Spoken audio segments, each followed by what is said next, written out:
края природы лесной, полей просторы родной стороны. Приятно бывало по полю бродить, с винтовкой по лесу ходить.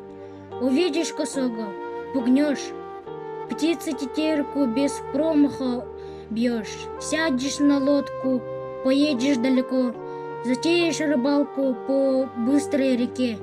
Нет здесь раздолья и нету простора. В городе шумно и здесь нелегко. Когда же приду и снова увижу родные просторы, любимые горы?